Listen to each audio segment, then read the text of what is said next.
നമസ്കാരം, പുതിയ വീഡിയോയിലേക്ക് എല്ലാവർക്കും സ്വാഗതം. അപ്പോൾ ആദ്യമായിട്ട് വീഡിയോ കാണുന്നവരാണെങ്കിൽ ഈ ചാനൽ സബ്സ്ക്രൈബ് ചെയ്യുക, ലൈക്ക് ചെയ്യുക, ഷെയർ ചെയ്യുക, സപ്പോർട്ട് ചെയ്യുക.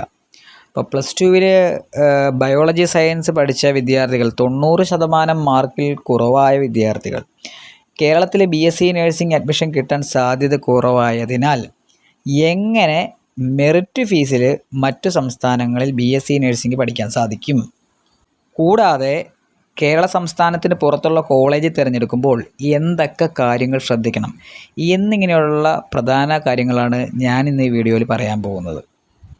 അപ്പോൾ കേരള ഗവൺമെൻറ്റിൻ്റെ മെറിറ്റ് ഫീസ് എന്ന് പറയുന്നത് ഒരു LBS അലോട്ട്മെൻറ്റിൽ ഒരു വിദ്യാർത്ഥിക്ക് സെൽഫ് ഫിനാൻസിങ് കോളേജിൽ അഡ്മിഷൻ കിട്ടി.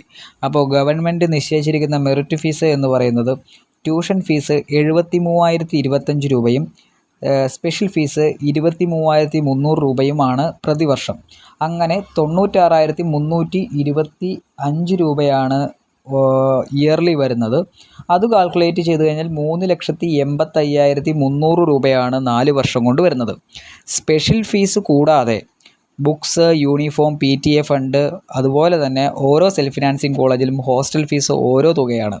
അങ്ങനെ ശരാശരി കാൽക്കുലേഷൻ നടത്തി കഴിഞ്ഞാൽ ഒരു 6,50,000 രൂപയോളം BSc നഴ്സിംഗ് കേരളത്തിലെ സെൽഫ് ഫിനാൻസിങ് കോളേജിൽ LBS അലോട്ട്മെൻറ്റ് വഴി വന്നാൽ 4 വർഷത്തേക്കുള്ള തുകയാണ് ഈ വരുന്നത്. അപ്പോൾ 90% മാർക്കിൽ കുറവുള്ള വിദ്യാർത്ഥികൾ കേരളത്തിൽ BSc നഴ്സിംഗ് അഡ്മിഷൻ ലഭിക്കുന്നില്ല എന്ന് തോന്നുന്ന വിദ്യാർത്ഥികളും പേരൻസും അറിയാൻ വേണ്ടി അവർക്ക് മെറിറ്റ് ഫീസിൽ പഠിക്കാൻ പറ്റും. അപ്പോൾ ഓരോ സംസ്ഥാനങ്ങൾക്കും ഓരോ ടൈപ്പ് മെറിറ്റ് ഫീസിലാണ് വരുന്നത്. എങ്കിൽ പോലും കേരള സംസ്ഥാനത്തിൻ്റെ ഇതേ മെറിറ്റ് ഫീസിൽ പഠിക്കാനുള്ള അവസരം കർണാടക സംസ്ഥാനത്തിന് പുറമെ നമുക്ക് ആന്ധ്ര, തെലങ്കാന, സൗത്ത് ഇന്ത്യൻ സംസ്ഥാനമുണ്ട്. പിന്നെ നമുക്ക് മെറിറ്റ് ഫീസിൽ പഠിക്കാൻ പറ്റാത്തൊരു സംസ്ഥാനം എന്ന് പറയുന്നത് തമിഴ്നാട് സ്റ്റേറ്റ് ആണ്. അവർക്ക് സെപ്പറേറ്റ് എൻട്രൻസ് എക്സാമോ കാര്യങ്ങളോ ഒന്നുമില്ല. അവിടെ ഡീംഡ് ടു ബി യൂണിവേഴ്സിറ്റികളും അതുപോലെ തന്നെ ഗവൺമെൻറ് യൂണിവേഴ്സിറ്റി അഫിലിയേറ്റ് ചെയ്യുന്ന ക്യാമ്പസുകളുണ്ട്. ഓരോ ക്യാമ്പസിലും ഓരോ ടൈപ്പ് ഫീസാണ് വരുന്നത്.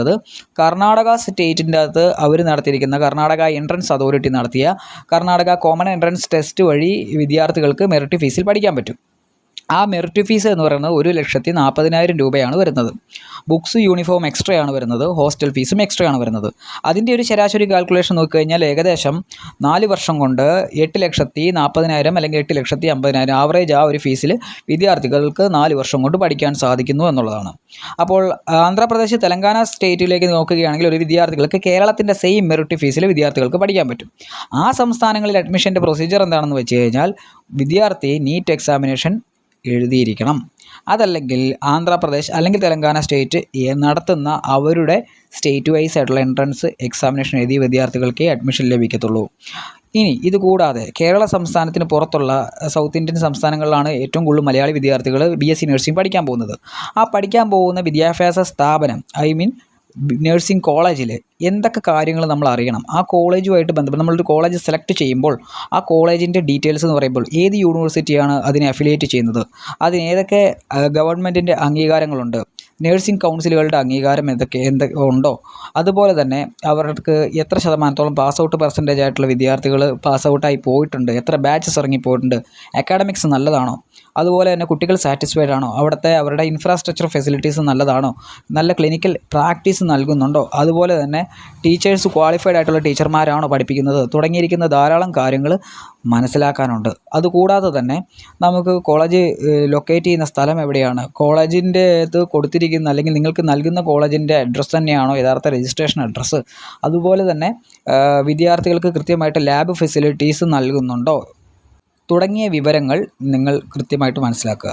അപ്പോൾ മെറിറ്റ് ഫീസിൽ പഠിക്കാൻ ആഗ്രഹിക്കുന്ന വിദ്യാർത്ഥികളും അതുപോലെ തന്നെ കേരള സംസ്ഥാനത്തിന് പുറത്തുള്ള സംസ്ഥാനങ്ങളിലെ കോളേജുകളെ പറ്റി കൂടുതൽ ഡീറ്റെയിൽസോ അല്ലെങ്കിൽ അതിനെപ്പറ്റി എങ്ങനെയാണ് ഫൈൻഡ് ഔട്ട് ചെയ്യുന്നതിനെപ്പറ്റി അറിയാനോ മറ്റു അഡ്മിഷൻ വിവരങ്ങൾക്കുമായിട്ട് താഴെ കാണുന്ന കോൺടാക്റ്റ് നമ്പറിൽ കോൺടാക്റ്റ് ചെയ്യുക. Thank you.